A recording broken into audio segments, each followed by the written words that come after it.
must constantly look at things in a different way.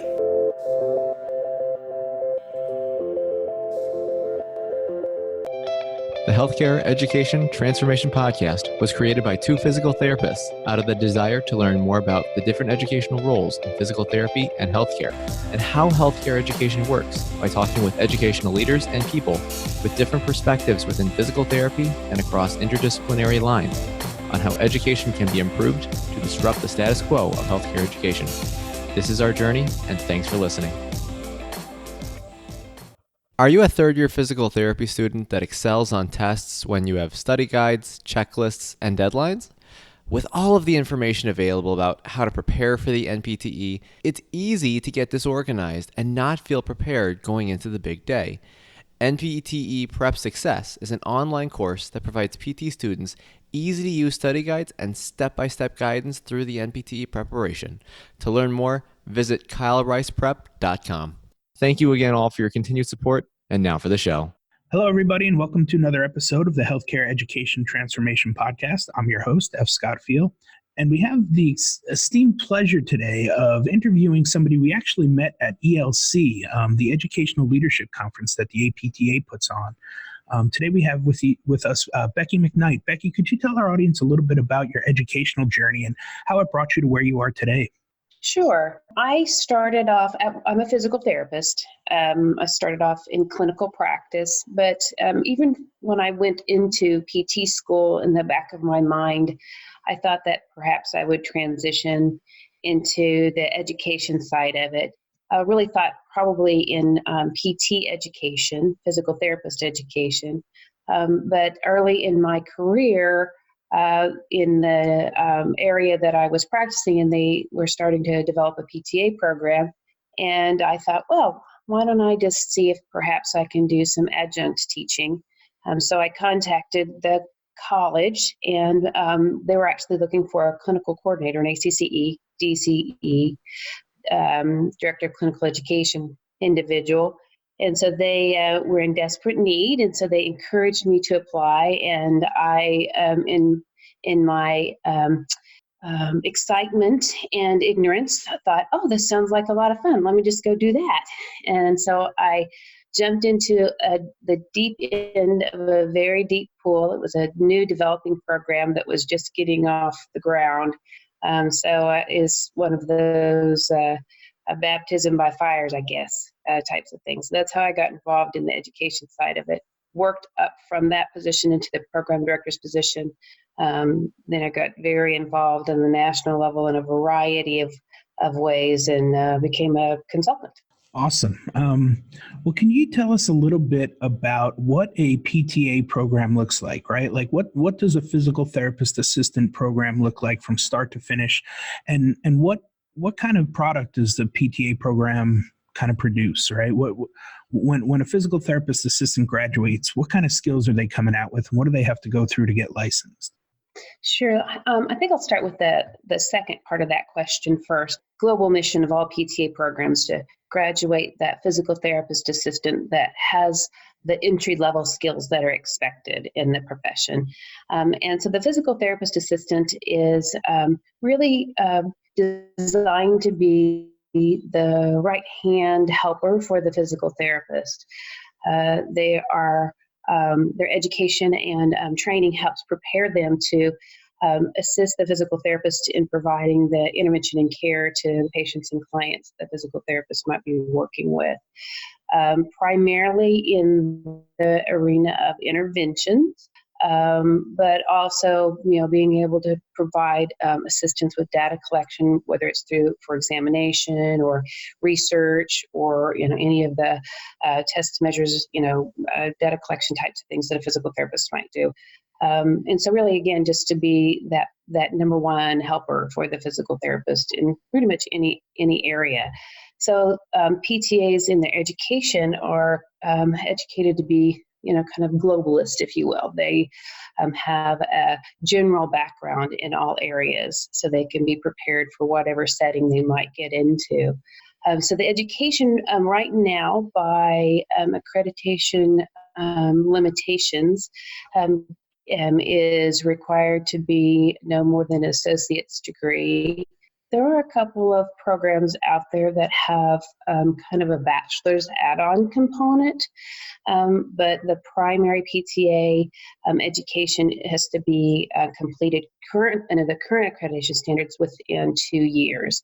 And that includes everything from anatomy and physiology to kinesiology to all of the clinical conditions, musculoskeletal conditions, interventions, therapeutic modalities, and also the documentation, just pretty much everything that a physical therapist would have in their education component, aside from the components of evaluation and the diagnostic component.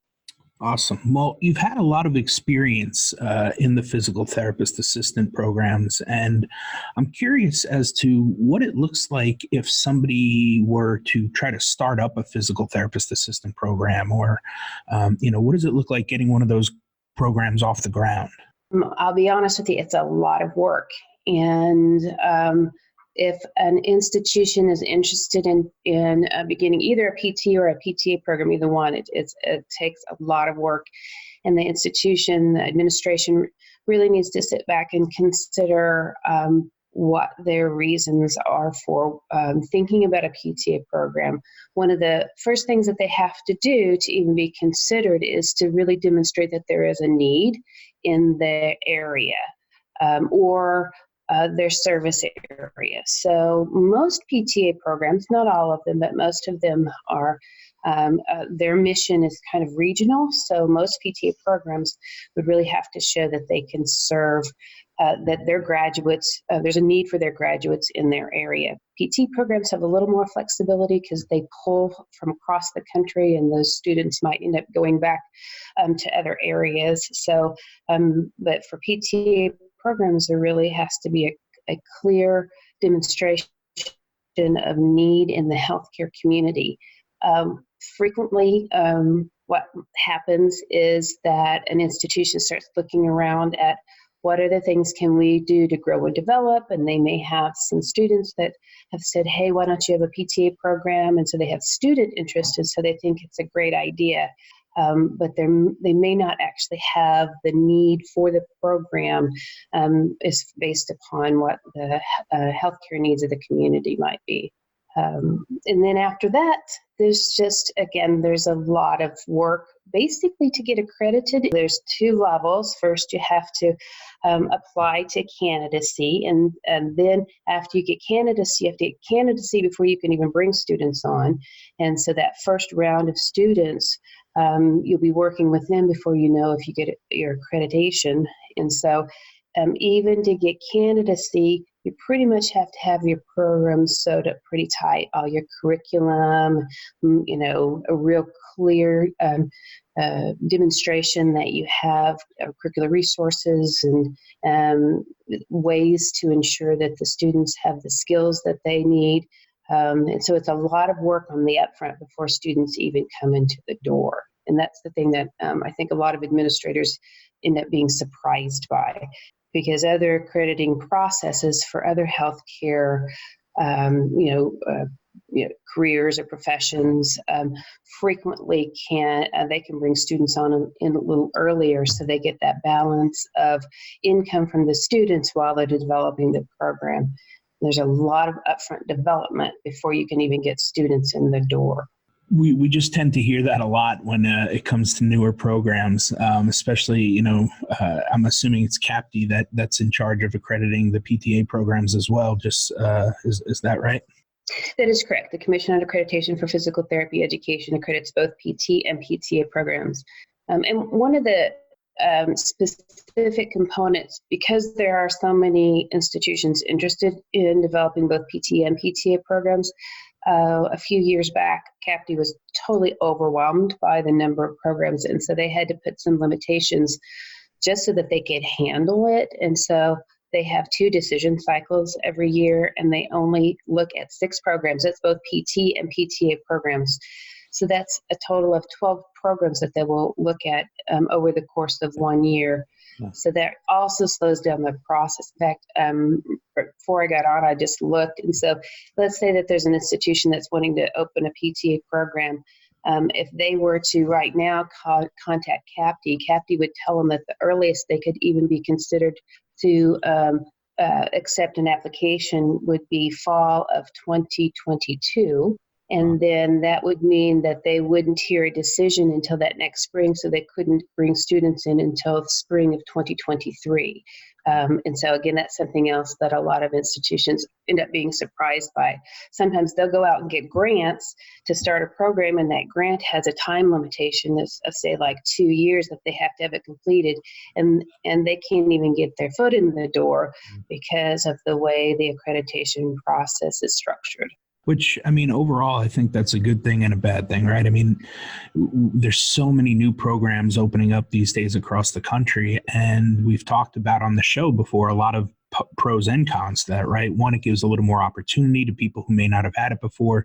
But B, we're kind of watering down the market a little bit too, because there's going to be so many physical therapists graduating every year if these programs keep opening up and keep having large cohorts that, eventually we may flood the market and, the jobs may not be needed at that point. So, it's hard to predict. It's hard to tell. I think overall in the big picture, we're going to be okay. But one of the things that I kind of wanted to ask about was, what does a physical therapist assistant program faculty look like? I mean, you were a physical therapist when you kind of started on board. Is it a mixture of physical therapists, PTAs, other professors? Like what does the typical faculty kind of look like for those that might be interested in getting their foot in the door and teaching a little bit? Yeah, if you don't mind, if I could just make a comment on what we were just talking about before I move to that. You were just talking about the flooding the market piece. And again, I think when you consider the PTA education and the programs, they have a unique, again, not all of them, but most of them are in community colleges. And most of those missions, again, most of their missions is to service their area. And so what frequently happens is they do have a need in the area, but then it's real easy to flood that area pretty quickly because those graduates are from those rural areas and they stay in those rural areas. So you're not getting a lot of transition in and out. And that's something that, again, I don't know that administrators at the institutions really have that long-term view and recognize that they're going to saturate their area.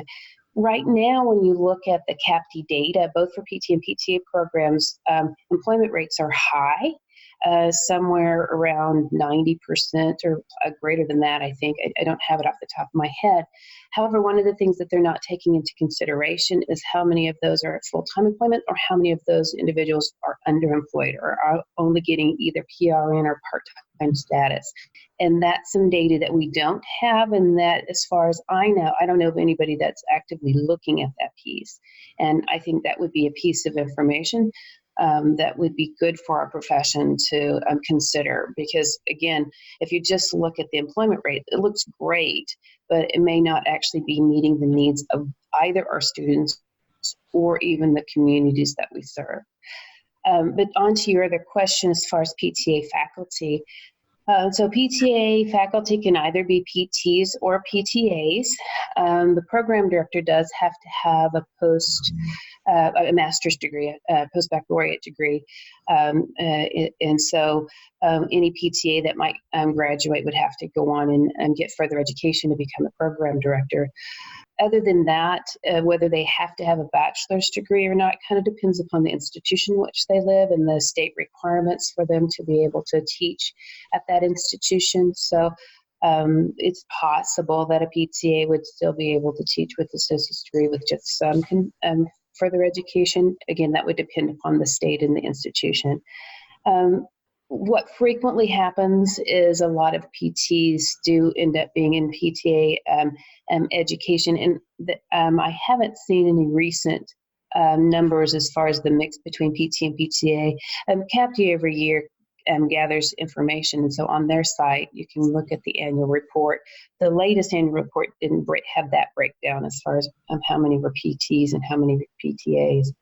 Also, the program director now has to have some education in educational theory and those types of things. So CAPTE's requirement is 9 credit hours or some kind of equivalency of some formal education related to educational theory, curriculum design, those types of things. I was curious if you had any advice for anybody looking to start getting their feet wet in the teaching or academia realm. What advice would you give to somebody just starting out and looking to maybe dive into a PTA program? Different programs, again, have different needs for adjunct faculty, lab assistants. Again, one of the problems, as with any education setting, is funding. So my recommendation would be to try to contact the PTA program in the area and see if they have a need for adjunct assistant, even if doing the just guest lecturers or lab assistants or something like that. If they're really interested, again, starting to look at some classes, whether in all, there's plenty of things online that could help them start getting a sense of, again, educational theory, curriculum design. And something that would be very simple for them to do is whenever they're already at a national meeting, whether it's combined sections meeting or next, combined sections meeting will always have components from the Academy of Education. It used to be Education Section, so I'm still trying to learn the new name, but there's always sessions related to education that they could attend and start learning from that aspect. Next sometimes does, and sometimes has some that are explicit related to education. So taking those opportunities to get engaged and really getting a sense for what the PT educational world is all about. Got it. I love that advice. Well, Becky, you've kind of transitioned a little bit from the world of academia into some educational consulting.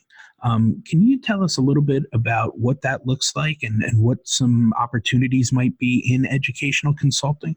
Sure. So for me, what happened is I became so busy at the national level, was involved with APTA on a variety of task force groups. So my name and face kind of got out there. So people kind of started asking for my assistance. And I found that I was not able to maintain my full-time status as a program director and still have the flexibility to go out and meet the needs of other PTA educators across the country. And so I chose to step out of my full-time teaching position so I could have that flexibility. But I was doing consulting when I was a program director, and then I have colleagues of mine that are also they're currently full-time program directors and do consulting. So there's those opportunities are out there. When you move into consulting, there's some things that I would highly recommend. I would recommend that you become a CAPTE on-site visitor before you become a consultant. I actually did it backwards, but it was, again, because of some of the other things that I was involved with at the national level that kind of gave me some credibility. But I really think that you really have to go through the process of accreditation yourself, but also being a CAPTE on-site visitor really helps ensure that you have a good appreciation for the full picture. And becoming engaged at the national level is just essential. You have to know what's going on at the APTA. You have to know what's going on at the Federation. You have to have the whole big picture to be able to really help them walk people through not just CAPTE standards, which is, again, what most institutions are most interested in, because if they're not accredited, they can't have a program. But to have a good, thriving program, you have to have an understanding of all of the factors. And so becoming involved in the Federation, become an item writer, put your name on the list, become a volunteer at the APTA level, through the Academy of Physical Therapy Education, become a PTA Educator SIG member, again, becoming involved in CAPTE as an on-site visitor, which, by the way, you mentioned earlier, what if somebody's interested in getting education and they're in the clinical setting, what can they do?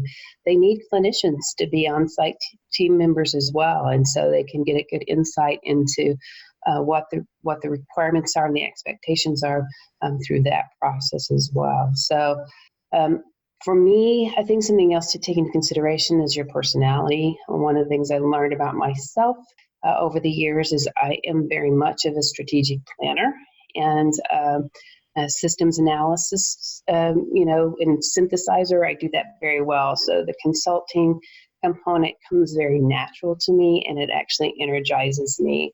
And I enjoy the process of picking things apart and helping to create a more efficient, whether it's a curriculum or a policy, and problem solving. So it's a little bit like patient care and taking a look at the whole organism and figuring out what pieces can be altered or changed or assisted to make the end product more efficient. Well, that's awesome. I love that. Sounds like definitely a neat aspect, kind of an offshoot of academia, which is pretty cool, and definitely an interesting opportunity for people if they're looking to do something a little bit different. Well, Becky, I can't thank you enough for coming on the show and for taking your time to chat with us today. We like to ask all of our guests this one final question, and that question is, if you could change one aspect of higher education, whether it be PTA related or PT related, what aspect would you change and how would you change it? I think right now for PTA education, one of the pieces that's frustrating to me personally, but I also think ends up kind of frustrating the whole community, is because PTA programs are kind of small and isolated.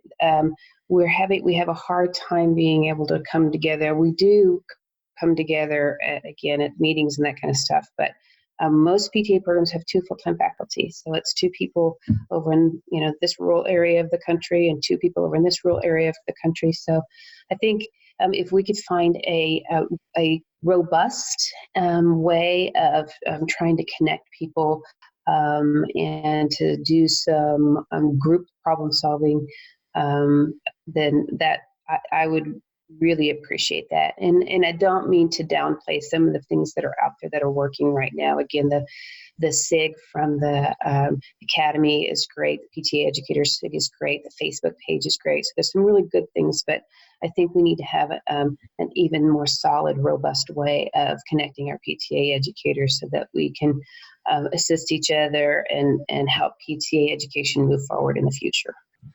Absolutely. That's a great tip. And I think realistically, that sense of community and knowing you're not alone, you're not on that island, there are other people out there doing it, would be very helpful for many programs across the nation.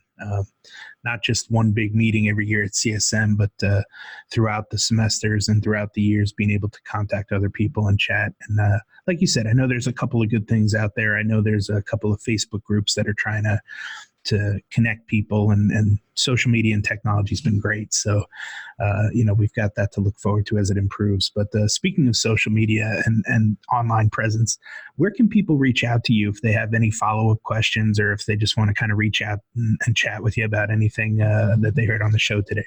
Yeah, so I do have a Facebook page. So just looking Becky McKnight up, it's McKnight.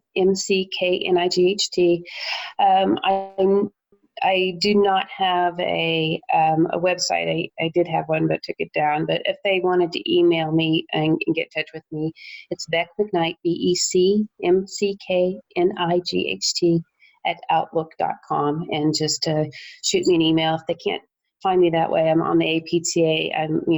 You can look me up through APTA membership list and contact me there as well. Great. And we'll put all those links in the show notes for everybody. Becky, thanks again so much for your time. I appreciate it. Thank you so much. Access to healthcare is one of the largest issues facing both providers and patients, as millions of people worldwide lack timely and affordable access to healthcare. Anywhere Healthcare, a telehealth platform, is a simple, low-cost option for providers and patients that eliminates the barriers to access to all kinds of healthcare. To find out more, check out anywhere.healthcare, which is available in our show notes. And if you use the code HET in all caps when you email to sign up, you'll save 25% off the total cost. Thank you for attending class today, and we hope that you learned something and gained value from the content. If you'd like to schedule office hours with us, feel free to add us on Twitter at HET Podcast, on Instagram, HET Podcast, on Facebook, the Healthcare Education Transformation Podcast, and the homepage, healthcareeducationtransformationpodcast.com. And for those of you following along in the syllabus, extra credit can be obtained by liking us, sharing us, and leaving a review. Let's continue our journey up Mount Educational Success as lifelong learners.